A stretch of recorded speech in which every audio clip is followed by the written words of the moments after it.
Sean Spicer and Reince Priebus are among 6 current and former White House aides with whom Special Counsel Robert S. Mueller III is likely to seek interviews in his Russia investigation, as The Washington Post's Carol D. Leonig, Rosalind S. Helderman and Ashley Parker report. The fact that top Trump aides would be interviewed isn't hugely surprising.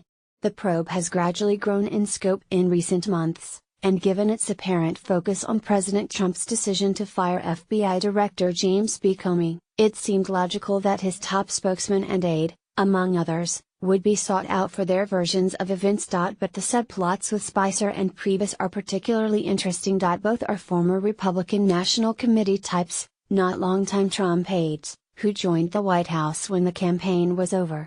Both are also now former aides, having lasted just 7 months. And perhaps most notably, both were practically tortured during their time in the White House, directly by Trump or apparently with his blessing. Spicer resigned after Trump went against his and Priebus's wishes by tapping Anthony Scaramucci as White House Communications Director.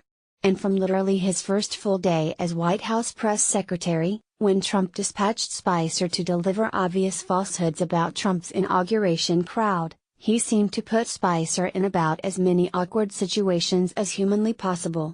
He even seemed to enjoy watching Spicer squirm and contort himself, remarking that he wouldn't fire Spicer, because he got great ratings on TV. Here's a recap of the things Trump made Spicer defend that I put together when he resigned. There was the inauguration crowds incident.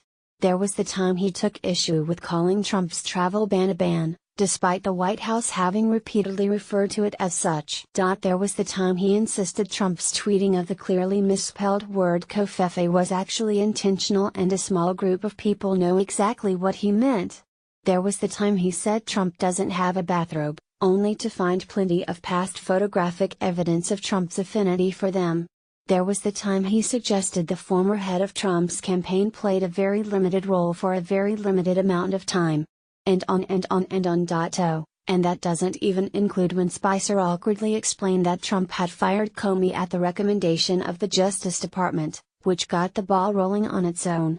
Shortly thereafter, Trump blurted out in an NBC News interview that he was going to fire Comey regardless and cited the Russia investigation as being on his mind.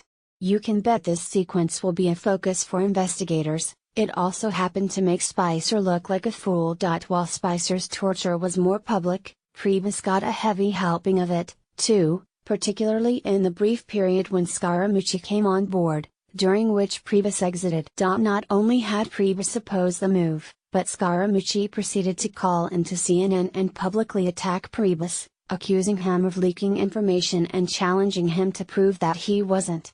Trump apparently signed off on the appearance, with Scaramucci saying he had just spoken with the president before calling in. Later that day, The New Yorker's Ryan Lizza published that foul-mouthed interview with Scaramucci, in which Scaramucci called Priebus a paranoid schizophrenic, a paranoiac, and accused him of cock-blocking Scaramucci's hiring. He also acknowledged in the interview that he was going to send a suggestive tweet about Priebus being a leaker to mess with him.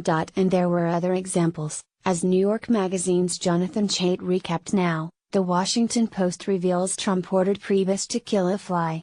As the fly continued to circle, Trump summoned his chief of staff and tasked him with killing the insect, according to someone familiar with the incident.